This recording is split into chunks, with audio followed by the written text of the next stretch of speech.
my channel, Mammals. Welcome to Yankee Again. I just wanted to show you some secrets that are behind these cupboards. But before we start, I want you to promise me 1, 2, 3 things. Put a thumbs up or down, depending on how you think about this little interaction. Comment, my favorite thing of all. Whatever you have to think about, you can say, and it's so exciting for me too. That's what I run to as soon as I finish a video. And also, share it with your friends, share it with your enemies. You don't have any enemies, not really. Let's see, what else can you do? Oh, hit the bell and subscribe. And when the bell rings, it just tells you when a video is going up, so they'll always know, oh, I'd like to take a look at that. Okay, now we'll begin. I thought what would be fun to do today is to show you a collection of dinnerware that Richard and I designed after MacKenzie-Childs. So it's with Victoria and Richard and Prize. And so here it is. It's Ishkabibble. Some of you know about it, but the name Ishkabibble, I have to tell you about, is my favorite name for any of the dinnerware we've ever made.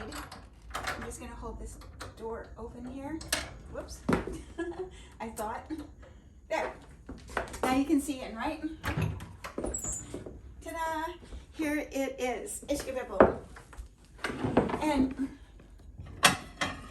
just give you some examples of it. Well, first of all, actually, perhaps what I should do is I'll start pulling pieces out for you to see, and then you'll understand that maybe the name of it better. So here we go. Oh, here's some up here.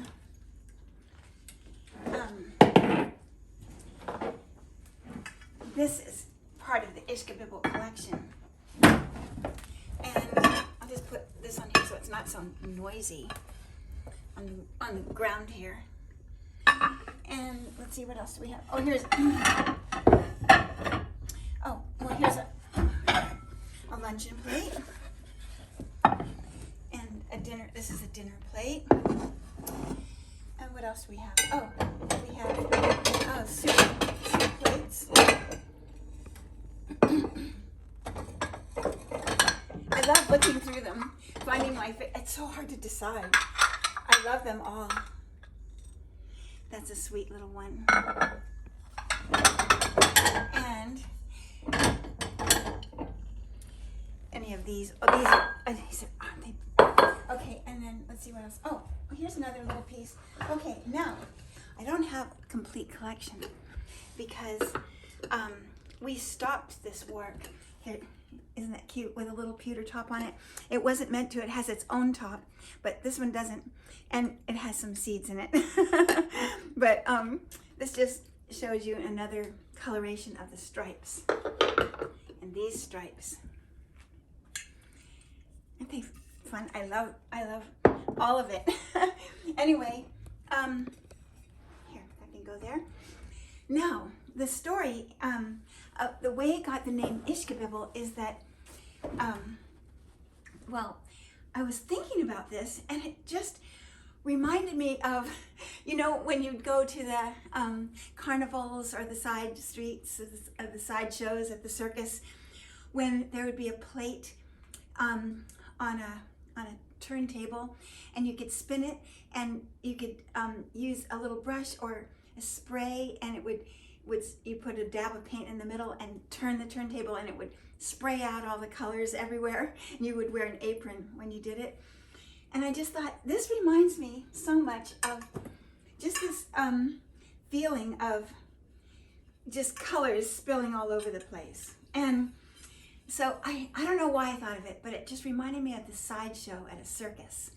It just has that kind of crazy, wonderful playfulness of like a clown. And even the shapes kind of feel like a clown to me. So all of a sudden, a word popped into my head, which I hadn't thought of it in many, many, many, many, many years. Whenever the 4 children in our family were being ridiculous and really having fun playing and roughhousing or doing anything funny, my dad would say, "Oh, Ishkabibble," and he'd go, "Oh, Ishkabibble," like that, like you're just too silly. And that, of course, course made us sillier because when we heard the word ishkabibble, we'd all tumble into rolls and fall all over each other because it was such a funny word. And you know, I never wondered what the word meant. It was just it just made me laugh. Ishkabibble. So when that word came to mind, I looked it up in the dictionary and I found out that Ishkabibble was a person. His name was Ishkabibble, and he was a trumpeter in Kay Kaiser's big band. Kay Kaiser was one of the best and biggest bands of the 30s and 40s and 50s in the United States. And he had this fellow who would make his trumpet, and he would wear a funny little costume. And he'd make his trumpet play to the band, and the band would play back as if they were talking to each other, and he'd even do it out to the audience. And so he was a fun little clowny part of the Kay Kaiser big band. And I thought, oh, it makes perfect sense for calling this Ishkabibble. And so I just loved it all. The thing is, it didn't ever get finished. We have some of these beautiful little jugs in different sizes and shapes. And we have, oh, there is one more somewhere, but anyway, I won't go and drag it out right now. And we may have some mugs and that go with these saucers or these little side dishes, whatever these could be for. And they can all be actually purchased at our website, Victoria and Richard and Price. And then I don't think we have any of these. Aren't they beautiful? And they were supposed to be all the different shapes in all the different, you know, all the different colorations and all the different shapes. But that didn't happen. But we still have these, which would be amazing. So now let me just explain how this works. You see, when we made these dishes, you see how it drips?